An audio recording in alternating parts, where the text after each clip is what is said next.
ಈಗಿನ ಪಾಲಿಟಿಕ್ಸ್ ನೋಡಿ ನಿಮ್ಗೆ ಏನು ನಿಮ್ಮ ಥಾಟ್ಸ್ ಏನು ನಮಗೆ ಸದ್ಯಕ್ಕೆ ಪಾಲಿಟಿಕ್ಸ್ ಯಾವ ಥರ ಇದೆ? ನಾವು ತೀರಾ ಒಂದು ನೆಗೆಟಿವ್ ಮೈಂಡ್ಸೆಟ್ಟಿಂದ, ಒಂದು ಮಯೋಪಿಕ್ ಮೈಂಡ್ಸೆಟ್ಟಿಂದ ನೋಡೋದ್ರ ಬದಲು ನಾವು ಏನು ಮಾಡಬೇಕು ಅಂತ ಯೋಚನೆ ಮಾಡಿದ್ರೆ ಒಳ್ಳೆಯದಾಗತ್ತೆ ಅಂತ ನಾನು ಅಂದ್ಕೊಳ್ತೀನಿ.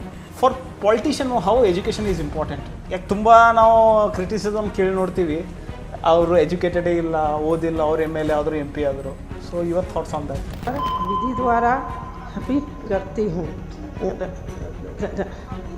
हुई हूँ संविधान के। ಅದಕ್ಕೆ ನಾವು ಜಾಸ್ತಿ ರಾಷ್ಟ್ರಪ್ರೇಮ ಇರೋರು, ಸಾಮಾಜಿಕ ಕಳಕಳಿ ಇರೋರನ್ನ ಮತ್ತು ಆ ಥರದವ್ರನ್ನ ಗುರುತಿಸಿ ರಾಜಕಾರಣಕ್ಕೆ ತರಬೇಕು. ನಾವು ಅಧಿಕಾರಿಗಳು ಏನು ನಿಜವಾಗ್ಲೂ ಕೆಲಸ ಮಾಡಬಲ್ಲರು, ಸಮಾಜಕ್ಕೆ ಅವರು ಆಸ್ತಿ ಆಗಬಲ್ಲರು, ಆಸ್ತಿ ಮಾಡಲಿಕ್ಕೆ ಬರೋವಂತಹ ಮನಸ್ಥಿತಿ ಇರೋರಲ್ಲ ಅಂತ ಅನಿಸಿದರೆ ಅವ್ರಿಗೆ ಒಳ್ಳೆಯ ಒಂದು ಭವಿಷ್ಯ ಇದೆ.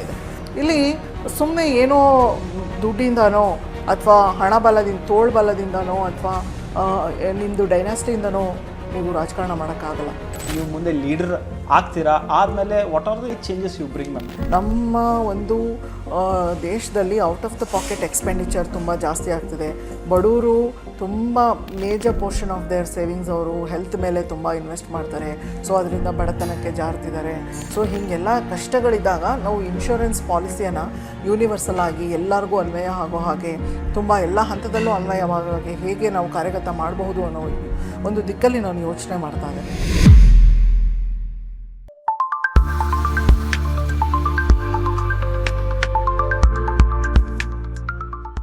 ನಮಸ್ತೆ ಕನ್ನಡರಾಜಿ. ಇವತ್ತು ನಮ್ಮ ಜೊತೆಗಿದ್ದಾರೆ doctor Lakshmi Ashwin Gowda madam, former IRS officer. So first of all thank to ಕ್ಲೀನ್ ಸರಿಂದ ಮೇಡಮ್ ಕನೆಕ್ಷನ್ ಸಿಕ್ತು.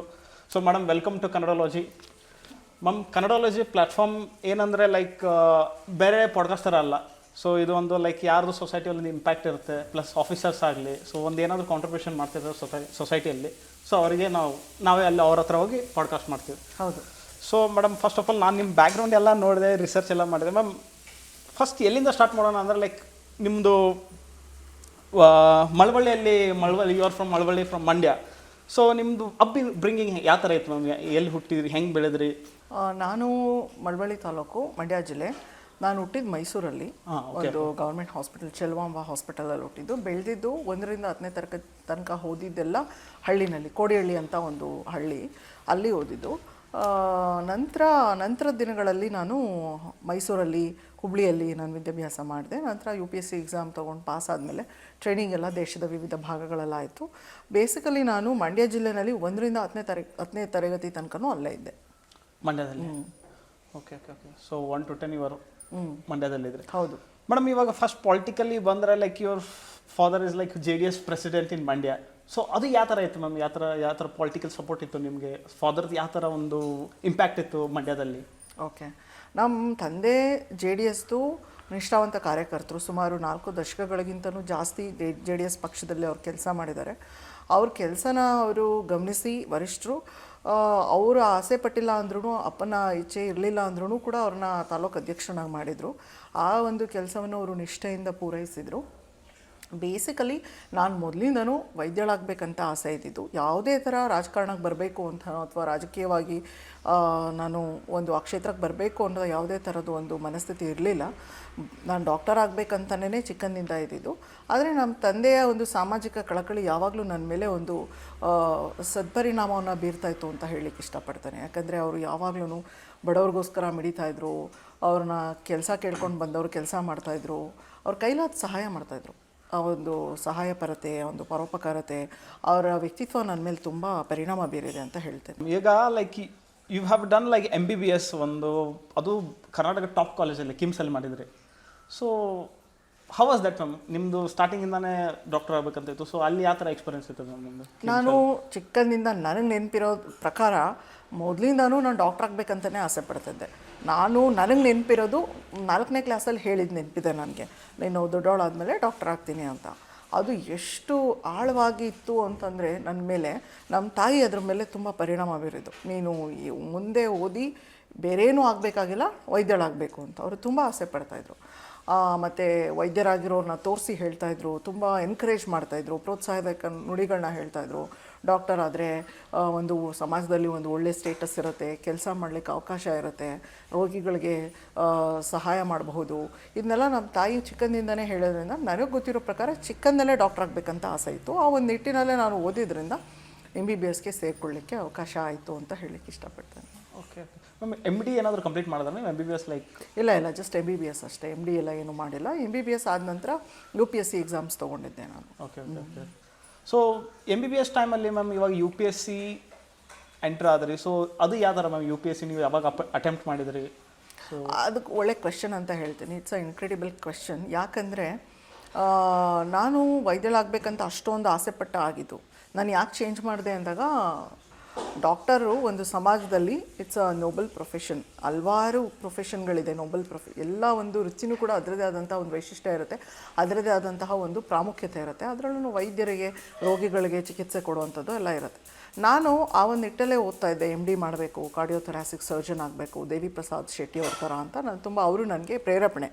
ಡಾಕ್ಟರ್ ದೇವಿ ಪ್ರಸಾದ್ ಶೆಟ್ಟಿ ಅವರು ನನಗೆ ಪ್ರೇರೇಪಣೆ, ನಾನು ಅವ್ರ ಥರ ಕಾರ್ಡಿಯೋಥೊರಾಸಿಕ್ ಸರ್ಜನ್ ಆಗಬೇಕಂತ. ಆದರೆ ಇಂಟರ್ನ್ಶಿಪ್ ಮಾಡಬೇಕಾದ್ರೆ ನನಗೆ ಕೆಲವು ಘಟನೆಗಳು ನನ್ನ ಜೀವನದಲ್ಲಿ, ನಾನು UPSCಗೆ ಬರಬೇಕು, ನಾಗರಿಕ ಸೇವೆ ಪರೀಕ್ಷೆಗಳನ್ನ ನಾನು ಪಾಸ್ ಮಾಡಬೇಕಂತ ಯಾಕೆ ಅನ್ನಿಸ್ತು ಅಂದರೆ, ಐ ವಿಲ್ ಗೆಟ್ ಒಂದು very big platform to serve the society ಅಂತ.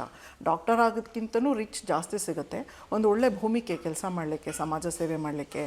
ನನಗಿರೋ ಒಂದು ಮೈಂಡ್ಸೆಟ್ಗೆ ನನಗೆ ಅಲ್ಲಿ ಹೋದರೆ ನಾನು ಸರಿ ಹೋಗ್ತೀನಿ. ಯಾಕಂತಂದರೆ ಕೆಲವೊಂದು ಸಿಸ್ಟಮಿಕ್ ಫಾಲ್ಟ್ಸ್ ಇದೆ, ಸಿಸ್ಟಮಿಕ್ ಚೇಂಜಸ್ ಆಗಬೇಕಾಗಿದೆ, ಕೆಲವೊಂದನ್ನ ಅನುಷ್ಠಾನಗಳನ್ನ ಚೆನ್ನಾಗಿ ಮಾಡಬೇಕಾಗತ್ತೆ, ಕಾರ್ಯಗತ ಮಾಡಬೇಕಾಗತ್ತೆ. ವೈದ್ಯರು ಅಂತಂದರೆ ಸೇವೆ ಸಲ್ಲಿಸೋದು, ರೋಗಿಗಳಿಗೆ ಟ್ರೀಟ್ ಮಾಡೋದು. ಒಬ್ಬಳು ಅಫಿಷಿಯಲ್ ಅಂತಂದರೆ ಇನ್ನೂ ಅವರ ಒಂದು ಕಾರ್ಯವೈಖರಿ ಮತ್ತು ಅವರ ಒಂದು ಕಾರ್ಯಕ್ಷೇತ್ರ ಇನ್ನೂ ವಿಶಾಲಗೊಳ್ಳುತ್ತೆ. ಆ ಒಂದು ನಿಟ್ಟಲ್ಲಿ ತುಂಬ ಕೆಲಸ ಮಾಡ್ಬೋದು ಅಂತ ಅನ್ನಿಸ್ತು.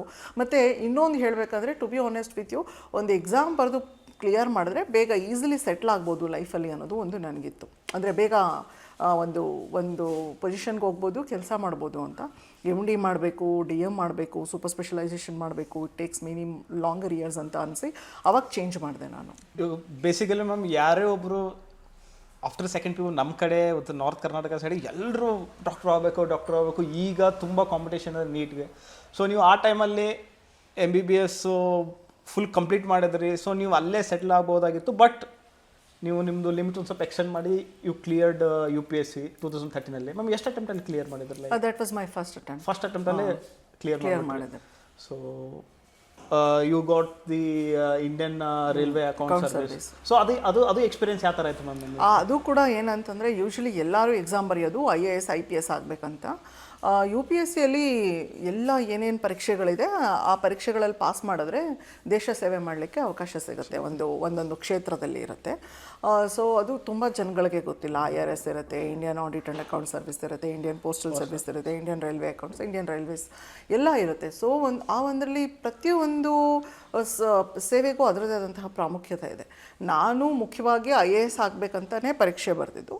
ಫಸ್ಟ್ ಅಟೆಂಪ್ಟಲ್ಲಿ ಒಂದು ಕಠಿಣ ಪರಿಶ್ರಮದಿಂದ ಮತ್ತು ಆ ಸ್ಮಾರ್ಟ್ ವರ್ಕಿಂದ ಏನೋ ಪಾಸ್ ಆಯಿತು ಎಕ್ಸಾಮು. ಅದು ಏನಾಗುತ್ತೆ, ಪಾಸ್ ಆದಮೇಲೆ ತಕ್ಷಣ ನಾನು ಮದುವೆ ಆಯಿತು. ಮದುವೆ ಆದಮೇಲೆ ಕೌಟುಂಬಿಕವಾಗಿ ನಾನು ಅಲ್ಲಿ ತುಂಬ ಗಮನ ಕೊಡಬೇಕಾಗಿ ಬಂತು. ಸೊ ಮತ್ತೆ ಅಟೆಂಪ್ಟ್ಸ್ ಕೊಡಬೇಕು ಅನ್ನೋದು ಆ ಒಂದು ಆಸೆ ಡೈಲ್ಯೂಟ್ ಆಗ್ತಾ ಬಂತು. ಸೊ ಮತ್ತೆ ಅಟೆಂಪ್ಟ್ಸ್ ಕೊಡ್ಲಿಕ್ಕೆ ಹೋಗಲಿಲ್ಲ ನಾನು. ಓಕೆ. ಸೊ IRS ಸಿಕ್ಬಿಡ್ತು. So you started your journey. ಹೌದು. So sir is also IRS ಆಫೀಸರ್. ಹೌದೌದು. ಅವರು 2011 ಕ್ಲಿಯರ್ ಮಾಡಿದ್ದು ಫಸ್ಟ್ ಅಟೆಂಪ್ಟಲ್ಲಿ. ಅವರು 5 ಬಾರಿನೂ UPSC ಕ್ಲಿಯರ್ ಮಾಡಿದ್ದಾರೆ, 5 ಬಾರಿನೂ ಸರ್ವಿಸ್ ಅಲೊಕೇಶನ್ ಆಗಿದೆ. In fact he was the youngest candidate in the entire India. ಅಂದರೆ ಅವ್ರ ಬ್ಯಾಚಲ್ಲಿ one of the youngest candidates. ಅಂದರೆ ತುಂಬ ಚಿಕ್ಕ ವಯಸ್ಸಲ್ಲಿ UPSC ಪಾಸ್ ಮಾಡಿದ್ರು ಅವರು. ಒಳ್ಳೆ ರ್ಯಾಂಕ್ನ ತೊಗೊಂಡ್ಕೊಂಡು ಪಾಸ್ ಮಾಡಿದ್ದು. ಅವರು ಇಂಡಿಯನ್ ರೆವೆನ್ಯೂ ಸರ್ವಿಸಲ್ಲಿದ್ದರು, ಇನ್ಕಮ್ ಟ್ಯಾಕ್ಸಲ್ಲಿ. ಈಗ ಪ್ರೆಸೆಂಟ್ಲಿ ಅವರು additional commissioner of income tax. Okay. Additional commissioner. Ma'am ಇಬ್ಬರು like civil servants, how do you motivate each other? ಅಂದರೆ ಅವ್ರಿಗೂ ಕೂಡ ಅವರು ಹೇಗೆ ಅಂತಂದರೆ, ತುಂಬ ಕೆಲಸ ಮಾಡೋದು ಕಡೆಗೆ ಶ್ರಮಜೀವಿ ಅವರು. ಕೆಲಸ ಮಾಡಬೇಕು, ಕೆಲಸ ಮಾಡ್ಕೊಂಡು ಗುರುತಿಸ್ಕೋಬೇಕು. ಒಂದು ಅವಕಾಶ ಸಿಕ್ಕಾಗ ಅದರಲ್ಲಿ ನಮಗೇನು ಮಾಡಲಿಕ್ಕೆ ಸಾಧ್ಯ ಇದೆಯೋ ಅದನ್ನು ಕೆಲಸ ಮಾಡಬೇಕು, ಸರ್ಕಾರಕ್ಕೆ ಮತ್ತು ಜನಗಳಿಗೆ ಅದರಿಂದ ಉಪಯೋಗ ಆಗಬೇಕು ಅಂತ.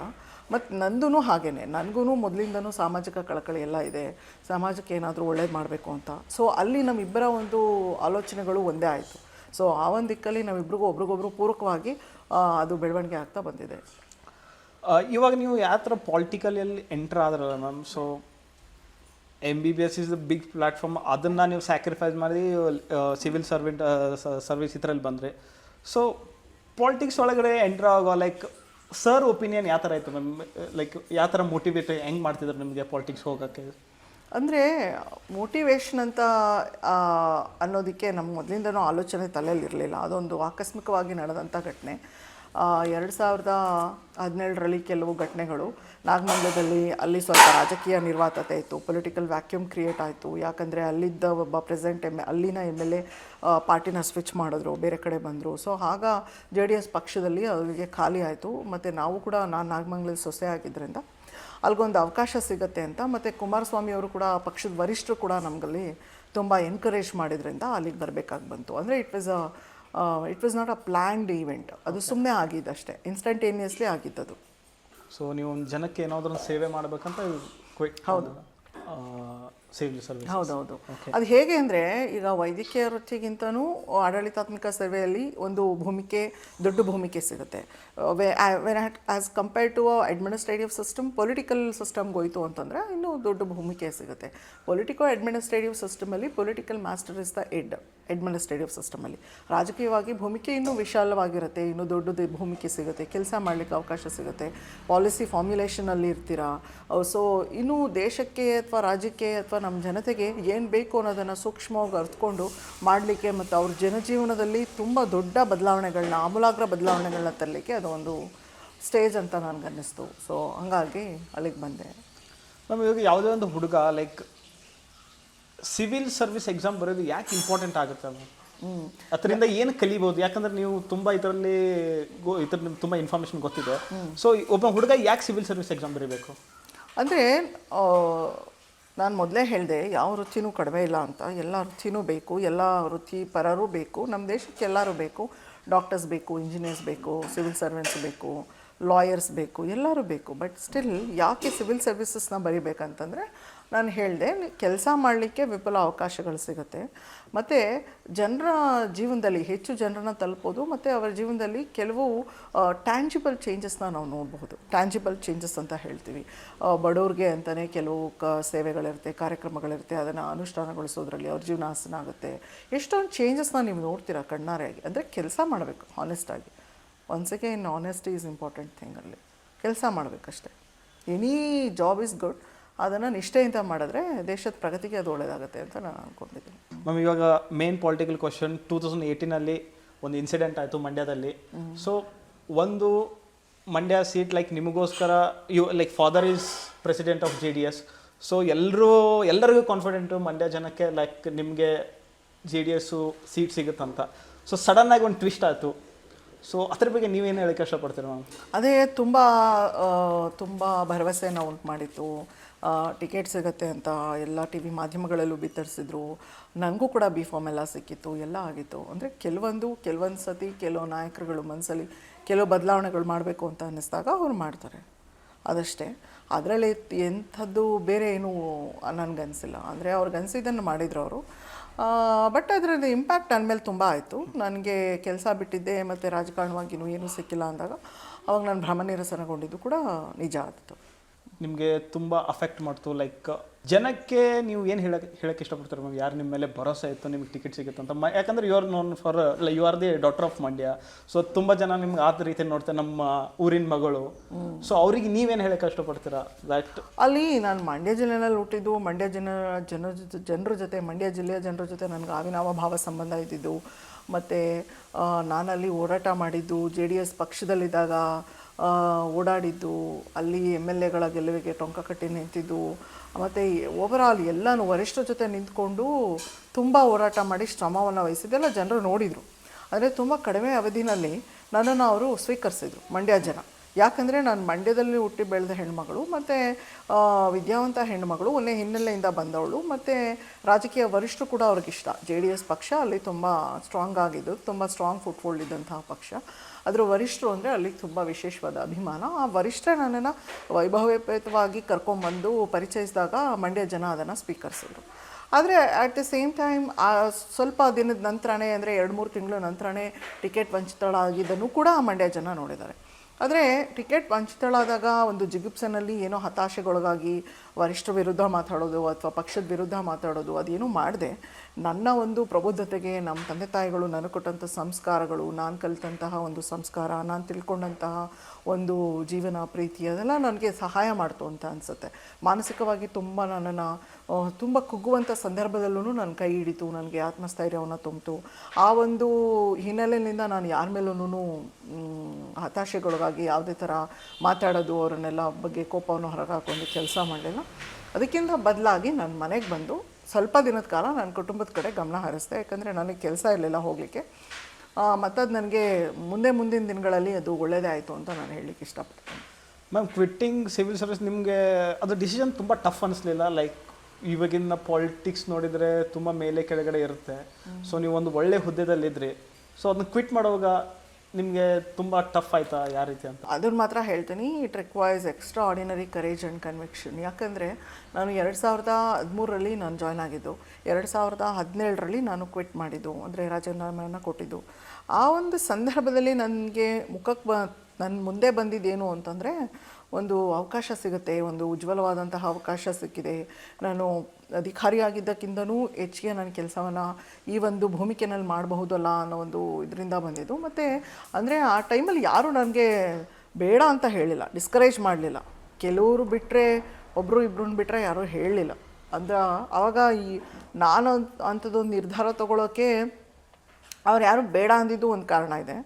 ಎರಡನೇದು, ಎಲ್ಲದಕ್ಕಿಂತ ಹೆಚ್ಚಾಗಿ ನನ್ನ ಮನಸ್ಸು ಇಚ್ಛೆ ಅದು ನಾನು ಮಾಡಿದ್ದು. ಯಾಕಂದರೆ ಬೇರೆ ಯಾರೋ ಹೇಳಿದರು ಅಂತ ರಾಜೀನಾಮೆ ಕೊಟ್ಟಿದ್ದಲ್ಲ. ನಾನು ಮತ್ತು ಅಶ್ವಿನ್ ಅವರು ಕೂತ್ಕೊಂಡು ಮಾತಾಡಿ ಒಂದು ಯುನಾನಿಮಸ್ ಡೆಸಿಷನ್ ತೊಗೊಂಡು ಇಬ್ಬರೂ ಹೋಗಿ ರಾಜೀನಾಮೆ ಕೊಟ್ಟು ಬಂದಿದ್ದು. So later you joined BJP. Why BJP? ಇನ್ನೂ ತುಂಬ ಪಕ್ಷ ಇದ್ದು ಒಂದೊಂದು ನೀವೇ ಸ್ವಂತ ಪಕ್ಷ ಮಾಡ್ಬೋದಾಗಿತ್ತು. So why BJP? ಏನು ಆಪರ್ಚುನಿಟಿ ಸಿಗ್ತಾ ಯಾವ ಥರ? ನಾನು ಮೊದಲಿಂದನೂ ಪಕ್ಷಾತೀತವಾಗಿ ಮೋದಿ ಅವ್ರನ್ನ 2014ರಲ್ಲಿ ನಾನು ಅಧಿಕಾರಿಯಾಗಿದ್ದೆ. ನಾನು ಅವಾಗ ಡೆಲ್ಲಿಯಲ್ಲಿದ್ದೆ, ಟ್ರೈನಿಂಗಲ್ಲಿದ್ದೆ, ಫರೀದಾಬಾದಲ್ಲಿ. ಸೊ ಅವರು ಪ್ರಮಾಣ ವಚನ ಸ್ವೀಕರಿಸಿದಂತಹ ದಿನ ನಾನು ನೋಡಿದೆ. ಅದಕ್ಕಿಂತ ಮುಂಚೆ 2013ರಲ್ಲಿ ಅವ್ರನ್ನ ಪ್ರೈಮ್ ಮಿನಿಸ್ಟರಿಯಲ್ ಕ್ಯಾಂಡಿಡೇಟ್ ಅಂತ ಅನೌನ್ಸ್ ಮಾಡ್ತಾರೆ. ಫ್ರಂಟ್ ಲೈನಲ್ಲಿ ಅದು ಬರುತ್ತೆ, ಅದು ವಿಷಯ ಬರುತ್ತೆ.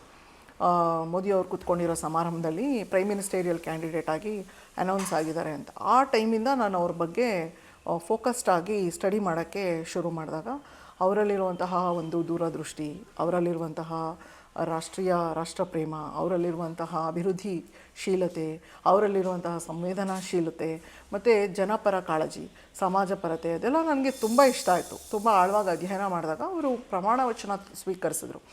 ಅವರು ಅತ್ಯದ್ಭುತವಾದಂತಹ ಒಂದು ಸಂಖ್ಯಾಬಲದಿಂದನೇ, ಆ್ಯಬ್ಸಲ್ಯೂಟ್ ಮೆಜಾರಿಟಿಯಿಂದನೇ ಸರ್ಕಾರ ರಚಿಸ್ತಾರೆ ಅಂತ ಯಾರೂ ಊಹೆ ಕೂಡ ಮಾಡಿರಲಿಲ್ಲ. ಅವತ್ತು ಅದ್ಭುತವಾಗಿರುವ ಸಂಖ್ಯೆಯಲ್ಲಿ ಅವರು ಪ್ರಮಾಣ ವಚನವನ್ನು ಸ್ವೀಕರಿಸಿದಾಗ ಒಂಥರ ಎಂಥವ್ರಿಗೂ ಮೈನವಿರಳಿಸುವಂತಹ ಒಂದು ಸಂಗತಿ ಅದು.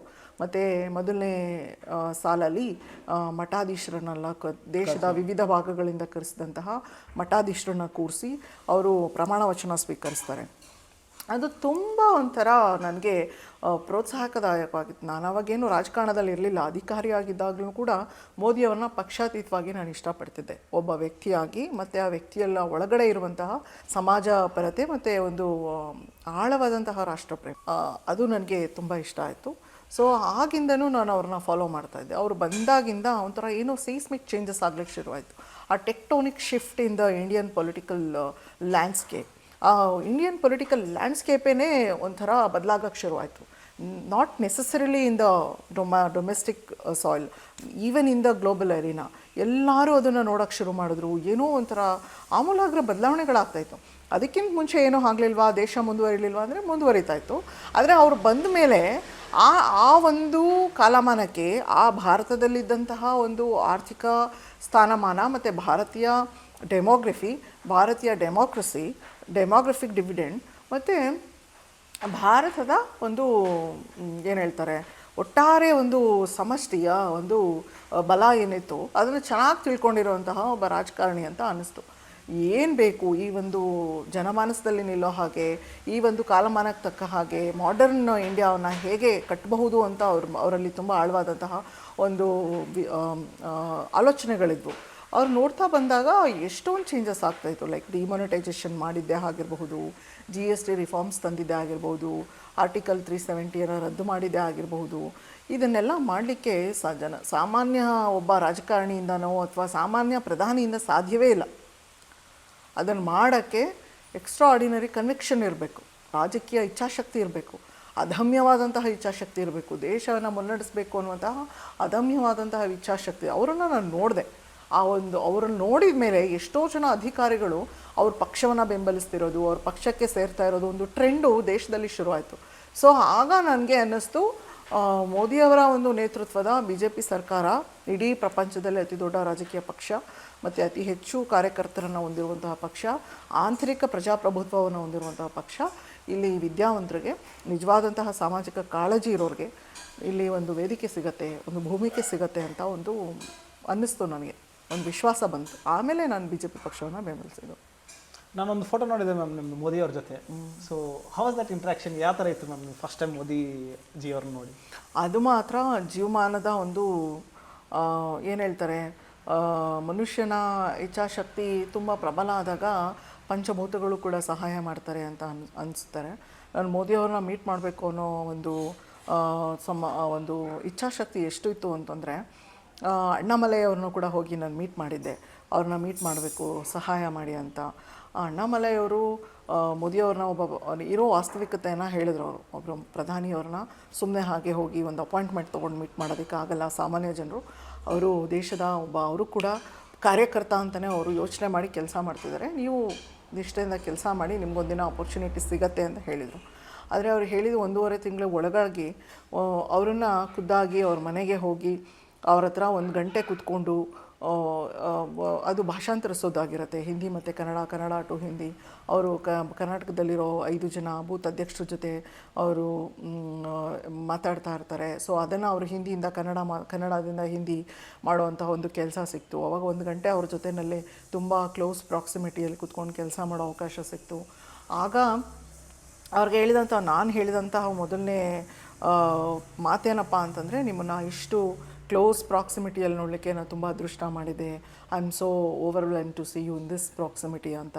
ಮತ್ತು ನೀವು 2014ರಲ್ಲಿ ಪ್ರಧಾನಿಯಾಗಿದ್ದಾಗ ನಾವೆಲ್ಲರೂ ಅಂದ್ಕೊಂಡಿದ್ವಿ, ಇನ್ನೂ 4 ಕಾನ್ಸೆಕ್ಯೂಟಿವ್ ಟರ್ಮ್ಸ್ಗೆ ನೀವೇ ಪ್ರಧಾನಿ ಆಗ್ತೀರಾ, ನಮ್ಮ ದೇಶವನ್ನು ಮುನ್ನಡೆಸೋದು, ಇನ್ನೂ 4 ಸಾರಿ ನೀವು ಪ್ರಧಾನಿ ಆಗ್ತಾನೇ ಇರ್ತೀರಾ. It is so fabulous to see you becoming our prime minister again and again ಅಂತ ಅವ್ರಿಗೆ ಹೇಳಿದಾಗ ಅವ್ರು ತುಂಬ ನಕ್ಕರು.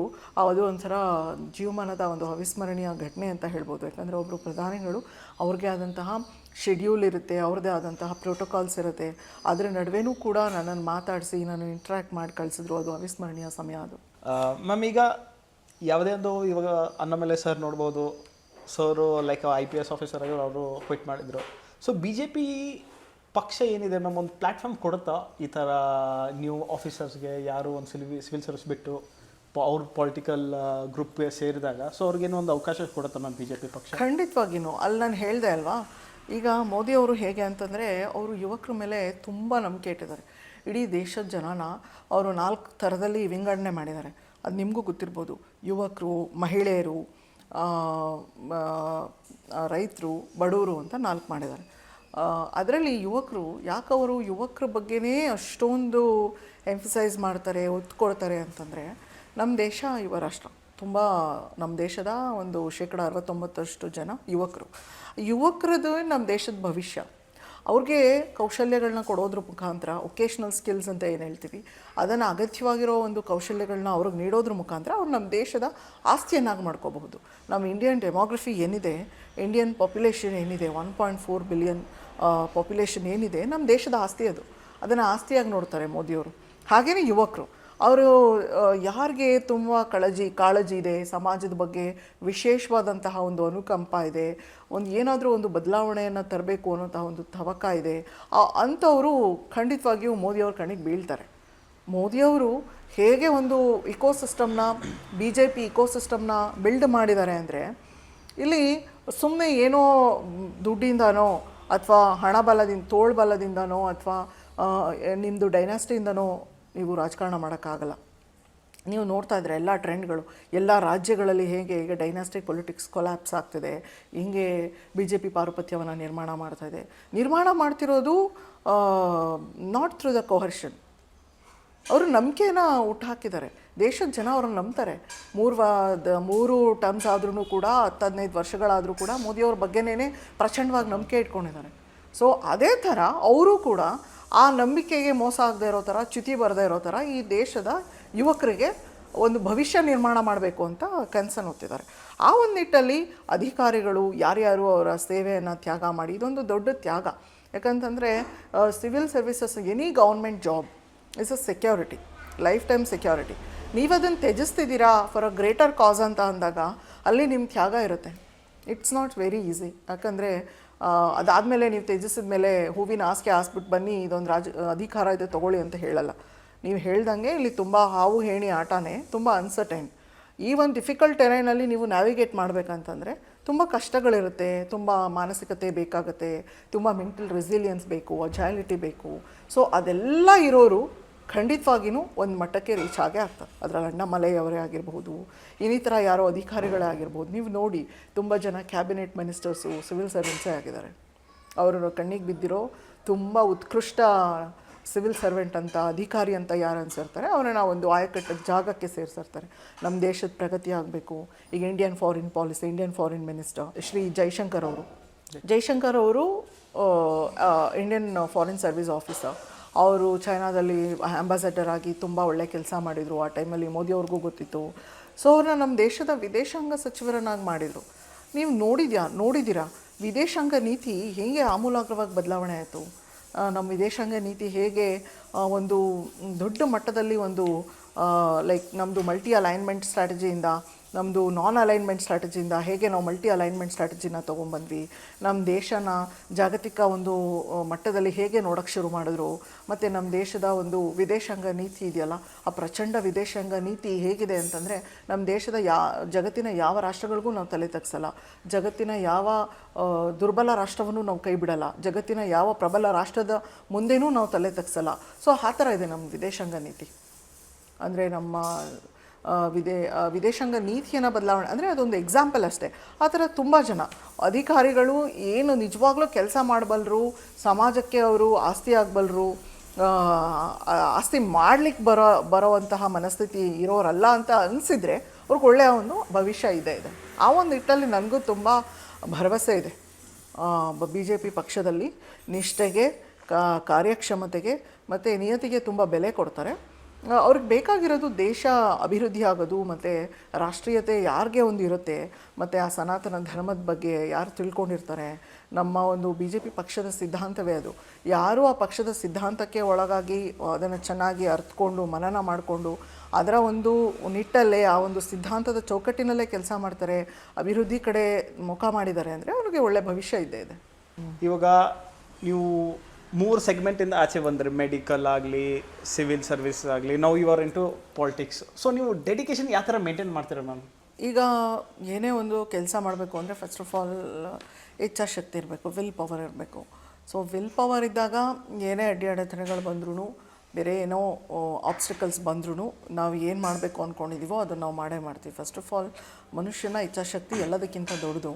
ಅದಕ್ಕೆ ತಕ್ಕ ಹಾಗೆ ಆತ್ಮವಿಶ್ವಾಸ, ನಮ್ಮ ಮೇಲೆ ನಂಬಿಕೆ, ಪ್ರಚಂಡವಾದಂತಹ ನಂಬಿಕೆ, ಪ್ರಖರವಾದಂತಹ ಗುರಿ, ಮತ್ತು ಅದನ್ನು ತಲುಪಲಿಕ್ಕೆ ನಾವು ಅನುಸರಿಸ್ತಿರುವಂತಹ ಮಾರ್ಗ ಎಲ್ಲವೂ ಕರೆಕ್ಟ್ ಇದ್ದಾಗ ಖಂಡಿತವಾಗಿಯೂ ಏನೇ ಅಡೆತಡೆಗಳು ಬಂದ್ರೂ ಕೂಡ ನಾವು ಅದಕ್ಕೆ ಸ್ಟಿಕ್ ಆನ್ ಆಗ್ಬೋದು ಅಂತ ಅನಿಸುತ್ತೆ. ಇವಾಗ sir is also officer, mother of 3 children. So family time ಯಾವ ಥರ ಮೇಂಟೈನ್ ಮಾಡ್ತೀರಾ ಮ್ಯಾಮ್? ನೀವು ತುಂಬ ಬ್ಯುಸಿ ಇರ್ತೀರಿ, ಆ ಕಡೆ ಈ ಕಡೆ ಹೋಗೋದು. ನನಗೆ ಕೌಟುಂಬಿಕ ಹಿನ್ನೆಲೆಯಲ್ಲಿ ಅಮ್ಮನ ಕಡೆಯಿಂದ ಮತ್ತು ನಮ್ಮ ಅಮ್ಮನ ಅವ್ರ ಕಡೆಯಿಂದ, ನಮ್ಮ ಮಾವನವ್ರ ಕಡೆಯಿಂದ ತುಂಬ ಹೆಲ್ಪ್ ಆಗ್ತದೆ. ಮಕ್ಕಳನ್ನ ಚೆನ್ನಾಗಿ ನೋಡ್ಕೊಳ್ತಾರೆ. ಮತ್ತು ನಾನು ಕೂಡ ಮನೇಲಿದ್ದಾಗ ಹೆಚ್ಚು ಅವ್ರ ಕಡೆನೇ ಡೆಡಿಕೇಶನ್ ತೋರಿಸಿರ್ತೀನಿ. ಮಧ್ಯೆ ಏನು ಕೆಲಸ ಇದೆ, ಜವಾಬ್ದಾರಿ ಇದೆ, ಅದು ಕೂಡ ಒಂದು ಫೈನ್ ಬ್ಯಾಲೆನ್ಸ್ನ ಮೇಂಟೈನ್ ಮಾಡ್ತಾಯಿದ್ದೀನಿ. ಇದು ಮನೆ ಮತ್ತು ಇದು, ಯಾಕಂದರೆ we need to strike a balance between our personal life and also the professional life. ಯಾಕಂದರೆ ಯಾವುದಾದ್ರೂ ಒಂದು ಆ ಬ್ಯಾಲೆನ್ಸು ಆಲ್ಟ್ರ್ ಆಯಿತು ಅಂತಂದರೆ ಲೈಫು ಅಷ್ಟೊಂದು ಸ್ಟೇಬಲ್ ಆಗಿರಲ್ಲ. ಎಲ್ಲರಿಗೂ ಒಂದು ಮಾನಸಿಕತೆ ಇರಬೇಕು. ಅಂದರೆ ನಮ್ಮ ಪರ್ಸ್ನಲ್ ಲೈಫ್ ಅಂತಲೂ ಇರುತ್ತೆ, ಪ್ರೊಫೆಷ್ನಲ್ ಲೈಫ್ ಅಂತಲೂ ಇರುತ್ತೆ. ಅದನ್ನು ಹೇಗೆ ನಾವು ಅದರ ಅವೆರಡರ ನಡುವೆ ನಾವು ಹೇಗೆ ಒಂದು ಪ್ರತ್ಯೇಕತೆಯನ್ನು ಕಾಪಾಡ್ಕೊಳ್ತೀವಿ, ಅದನ್ನು ಹೇಗೆ ನಾವು ನಡೆಸ್ಕೊಳ್ತೀವಿ ಅನ್ನೋದ್ರ ಮೇಲೆ ಎಲ್ಲ ನಿಂತ್ಕೊಂಡಿರುತ್ತೆ. ನೀವು ಹೇಳ್ದಂಗೆ ಕೌಟುಂಬಿಕ ಜವಾಬ್ದಾರಿಗಳಿರುತ್ತೆ, ಬೇರೆ ಇನ್ನಿತರ ಜವಾಬ್ದಾರಿಗಳಿರುತ್ತೆ. ಇದರ ನಡುವೆ ರಾಜಕಾರಣವಾಗಿಯೂ ನಾವು ಪರ್ಸ್ಯೂ ಮಾಡಬೇಕಂದ್ರೆ ಸ್ವಲ್ಪ ಕಷ್ಟ ಆಗುತ್ತೆ. ಕಷ್ಟ ಆದರೂ ಮಾಡಬಹುದು, ಇಚ್ಛಾಶಕ್ತಿ ಇರುತ್ತೆ, ಮಾಡಬಹುದು. Okay ma'am, you are the founder of Anjani foundation. So what is Anjani foundation? Anjani ಫೌಂಡೇಶನ್ನ ನಾವು 2021ರಲ್ಲಿ ಮಾಡಿದ್ದು. ಅಂಜನಿ ಅಂದರೆ ಆಂಜನೇಯನ ಅಮ್ಮನ ಹೆಸರು. ಆತ್ಮವಿಶ್ವಾಸಕ್ಕೆ ಮತ್ತು ಅಪಾರವಾದಂತಹ ಆತ್ಮಸ್ಥೈರ್ಯಕ್ಕೆ ಆಂಜನೇಯ ಒಂದು ಫೇಮಸ್ ಆಗಿದ್ದು. ನಾನು ಆ ಸಂದರ್ಭದಲ್ಲಿ ಸ್ವಲ್ಪ ಮೆಂಟ್ಲಿ ಅಂದರೆ ಆ ಒಂದು ಫೇಸ್ ಆಫ್ ಲೈಫಲ್ಲಿ ನಾನು ಸ್ವಲ್ಪ ಲೋ ಅಲ್ಲಿದ್ದೆ. ಸೊ ಆಗ ನನಗೆ ಅನಿಸಿದ್ದು ಒಂದು ಫೌಂಡೇಶನ್ ಮಾಡಬೇಕು, ಅದಕ್ಕೆ ಆಂಜನೇಯನ ಹೆಸರಿಡಬೇಕಂತ. ನಾನು ಆಂಜನೇಯನ ಡಿವೋಟಿ ಕೂಡ. ಸೊ ಆಗ ಬಂದಿದ್ದು ಅಂಜನಿ ಫೌಂಡೇಶನ್. ಅದರಲ್ಲಿ ಮುಖ್ಯವಾಗಿ ಮಹಿಳಾ ಸಬಲೀಕರಣದ ಬಗ್ಗೆ, ನಾನು ವೈದ್ಯಳಾಗಿರೋದ್ರಿಂದ ಆರೋಗ್ಯದ ಬಗ್ಗೆ, ಎಸ್ಪೆಷಲಿ ವಿಮೆನ್ ರಿಪ್ರೊಡಕ್ಟಿವ್ ಹೆಲ್ತು, ಮತ್ತು ಪರಿಸರದ ಬಗ್ಗೆ, ಮತ್ತು ಕೌಶಲ್ಯ ಒಂದು ತರಬೇತಿಗಳನ್ನ ಕೊಡೋದ್ರ ಬಗ್ಗೆ ಅದರಲ್ಲಿ ಕೆಲಸ ಮಾಡ್ತಾಯಿದ್ದೀವಿ ಫೌಂಡೇಶನಲ್ಲಿ. ಮ್ಯಾಮ್, ಇನ್ನು ಮುಂದೆ ನೀವು ಪೊಲಿಟಿಕಲ್ ಲೀಡರ್, ಆಲ್ರೆಡಿ ಪೊಲಿಟಿಕ್ಸಲ್ಲಿ ಇದ್ದೀರಾ, ಮುಂದೆ ನೀವು ಪೊಲಿಟಿಕಲ್ ಲೀಡರ್ ಆದರೆ ಫೌಂಡೇಶನ್ ಕಂಟಿನ್ಯೂ ಮಾಡ್ಕೊಂಡು ಹೋಗ್ತೀರಾ? ಖಂಡಿತವಾಗಿಯೂ ಅದೊಂದು ಸಾಮಾಜಿಕ ಒಂದು ನೆಲೆಗಟ್ಟಲ್ಲಿ ಜನರನ್ನ ನಮ್ಮದೇ ಆದಂತಹ ಒಂದು ದಾಟಿನಲ್ಲಿ ತಲುಪಲಿಕ್ಕೆ ಇರುವಂತಹ ಒಂದು ಮಾರ್ಗ. ರಾಜಕಾರಣವೂ ಕೂಡ ಒಂದು ಸಾಮಾಜಿಕ ಸೇವೆ.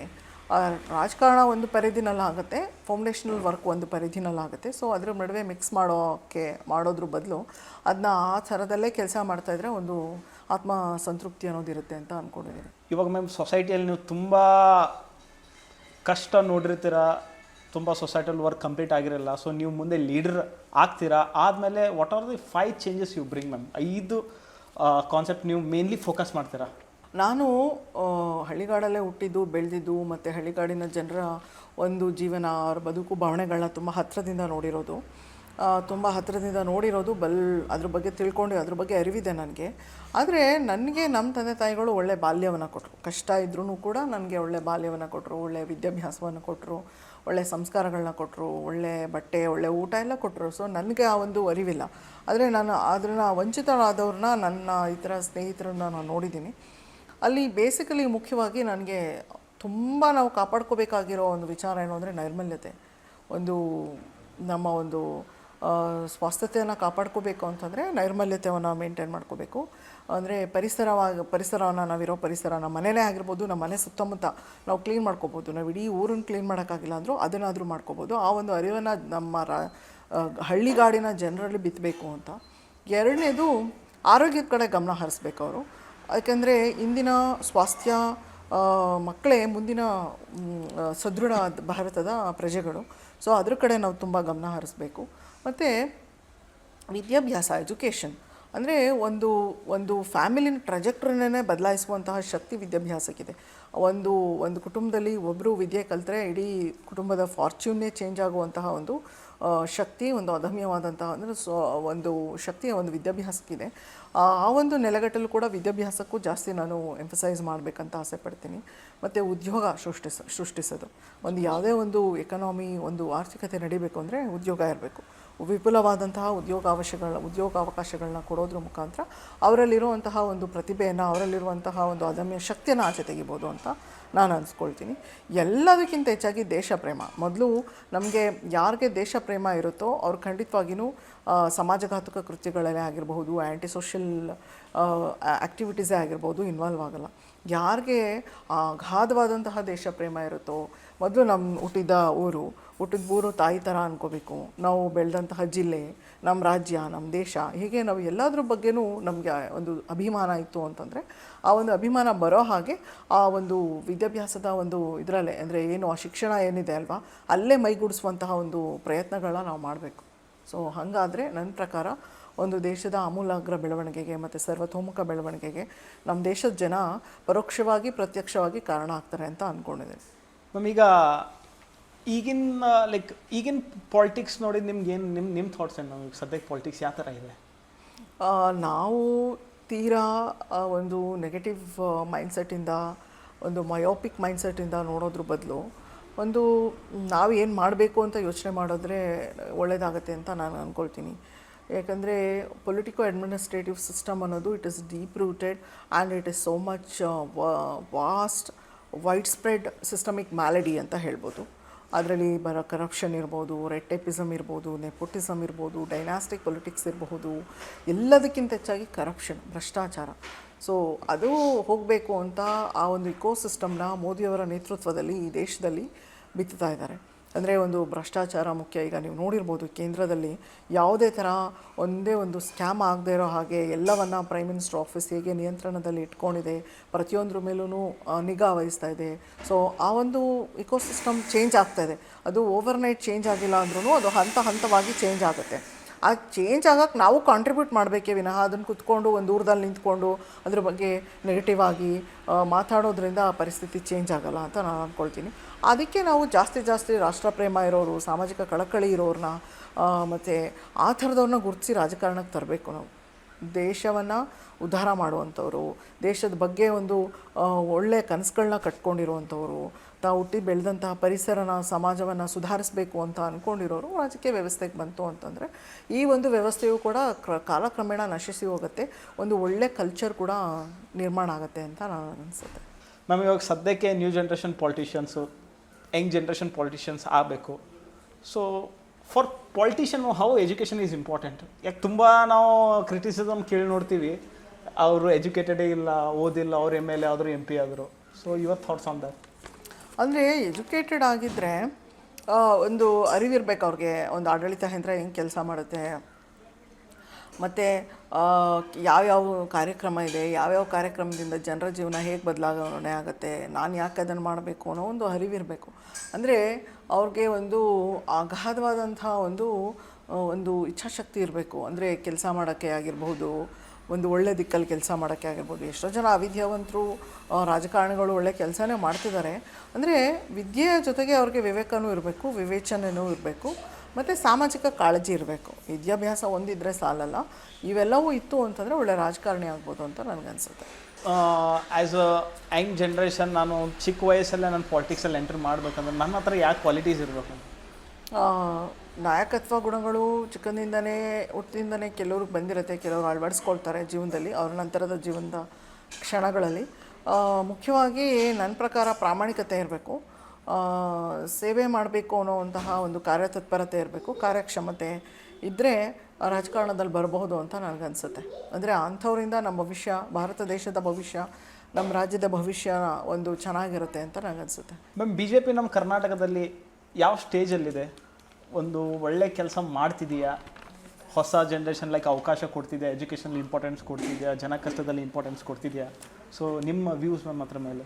ಅದೇ ಈಗ ನೀವು ಮೊದಲೇ ಹೇಳಿದ್ರಿ, ಪೊಲಿಟಿಕಲ್ ಕಲ್ಚರ್ ಅಷ್ಟೊಂದು ಸರಿ ಇಲ್ಲ ರಾಜಕಾರಣದಲ್ಲಿ ಅಂತ. ಯಾವ ಪಕ್ಷನೂ ಕೂಡ ಅದಕ್ಕೆ ಹೊರತಾಗಿಲ್ಲ. ಎಲ್ಲ ಪಕ್ಷದಲ್ಲೂ ಅದರದ್ದೇ ಆದಂತಹ ಹುಳುಕುಗಳಿರುತ್ತೆ, ಆ ಪಕ್ಷದ ನಾಯಕರಲ್ಲೂ ಕೂಡ ಅದೇ ಇರುತ್ತೆ. ಆದರೆ BJPಯ ಸಿದ್ಧಾಂತ, BJPಯ ಒಂದು ಬದ್ಧತೆಯನ್ನು ನೀವು ನೋಡಿದ್ರೆ, ನಮ್ಮಲ್ಲಿ ಡೆವಲಪ್ಮೆಂಟಲ್ ಪಾಲಿಟಿಕ್ಸ್ಗೆ ಮತ್ತು ವೆಲ್ಫೇರಿಸ್ಟಿಕ್ ಪಾಲಿಟಿಕ್ಸ್ಗೆ ತುಂಬ ಒತ್ತನ್ನು ಕೊಡ್ತೀವಿ ನಾವು. ನಾವು ಸನಾತನ ಧರ್ಮವನ್ನು ಒಂದು ಕಡೆ ಪ್ರೋತ್ಸಾಹ ಮಾಡಿ ಅದನ್ನು ಬೆಳೆಸೋದ್ರ ಜೊತೆಗೆ, ಅದನ್ನು ಸಮೃದ್ಧಿ ಮಾಡೋದ್ರ ಜೊತೆಗೆ ನಾವು ರಾಜಕಾರಣವಾಗಿ ಡೆವಲಪ್ಮೆಂಟಲ್ ಪಾಲಿಟಿಕ್ಸ್ ಅಂತ ಏನು ಹೇಳ್ತೀವಲ್ಲ ಅದ್ರ ಕಡೆ ಹೆಚ್ಚಿಗೆ ಗಮನವನ್ನು ನಾವು ಕೊಡ್ತೀವಿ. ಸೊ ಡೆವಲಪ್ಮೆಂಟಲ್ ಆ್ಯಕ್ಟಿವಿಟೀಸ್ಗಳಾಗ್ತದೆ. ನೀವು ಹೇಳ್ದಂಗೆ ಸಮಾಜದಲ್ಲಿ ಹಲವಾರು ಒಂದು ಸಿಸ್ಟಮಿಕ್ ಚೇಂಜಸ್ ಆಗಬೇಕು, ಸೈಸ್ಮಿಕ್ ಚೇಂಜಸ್ ಆಗಬೇಕು. ಅದೆಲ್ಲ ಓವರ್ನೈಟ್ ಬದಲಾವಣೆ ಆಗೋಲ್ಲ. ಮನುಷ್ಯನ ಮಾನಸಿಕತೆ ಓವರ್ನೈಟ್ ಬದಲಾವಣೆ ಆಗೋಲ್ಲ. ಅವನ ಆ್ಯಟಿಟ್ಯೂಡು, ಅವನು ಯೋಚನೆ ಮಾಡುವಂತಹ ರೀತಿ, ಅವನ ಆಲೋಚನೆಗಳು ಎಲ್ಲವೂ ಕೂಡ ಒಂದು ಹಂತವಾಗಿ ಒಂದೊಂದು ಕಾಲಮಾನದಲ್ಲಿ ಬದಲಾಗ್ತಾ ಹೋಗುತ್ತೆ. ಸೊ ಹಂಗಾಗ್ತಾ ಹೆಚ್ಚು ಯುವಕರು ತುಂಬ ಕಾಳಜಿ ಇರುವಂತಹ ಯುವಕರು ರಾಜಕಾರಣಕ್ಕೆ ಬರೋದು. ಮತ್ತು ಪೊಲಿಟಿಕಲಿ ಈಗ ನಾನು ಹೇಳಿದ್ನಲ್ಲ, ಮೋದಿಯವರ ನೇತೃತ್ವದಲ್ಲಿ BJP ಸರ್ಕಾರ ತುಂಬ ಅದ್ಭುತವಾಗಿ ಕೇಂದ್ರದಲ್ಲಿ ಒಂದು ರಾಜಕೀಯ ಸ್ಥಿರತೆಯನ್ನು ಕೊಟ್ಟಿದೆ ಅಂತ. ಸೊ ಅದೇ ಕಲ್ಚರ್ ಕೂಡ ಎಲ್ಲ ರಾಜ್ಯದಲ್ಲೂ ಕೂಡ ಒಂದು ಬರುತ್ತೆ ಅಂತ ನಾನು ಅಂದ್ಕೊಂಡಿದ್ದೀನಿ. ಮ್ಯಾಮ್, ಇವಾಗ ನಿಮ್ಮ ಮುಂದಿನ ಪ್ಲ್ಯಾನ್ ಏನು?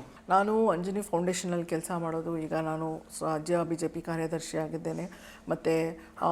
ಮತ್ತು ಕೆಲವು ರಾಷ್ಟ್ರೀಯ ಮಾಧ್ಯಮಗಳಲ್ಲಿ ನಾನು ಪ್ಯಾನಲಿಸ್ಟ್ ಆಗಿಯೂ ಹೋಗ್ತಾ ಇದ್ದೀನಿ. ಸೊ ಪಕ್ಷಕ್ಕೆ ನಿಷ್ಠಲಾಗಿ ಕೆಲಸ ಮಾಡೋದು ಮತ್ತು ಅಗಾಧವಾದಂತಹ ಒಂದು ಪ್ರಗತಿಪರ ಯೋಜನೆಗಳು ನನ್ನ ತಲೆನಲ್ಲಿದೆ. ಒಬ್ಬಳು ವೈದ್ಯಳಾಗಿ ನಮ್ಮ ರಾಜ್ಯದ ನಮ್ಮ ದೇಶದ ಇದು ಆರೋಗ್ಯ ವ್ಯವಸ್ಥೆಯನ್ನು ಹೇಗೆ ಸರಿಪಡಿಸಬಹುದು, ಹೇಗೆ ಇನ್ನಷ್ಟು ಗುಣಮಟ್ಟವನ್ನು ಹೆಚ್ಚಿಸಬಹುದು ಅಂತ ನಾನು ತುಂಬ ಯೋಚನೆ ಮಾಡ್ತಾ ಇರ್ತೀನಿ.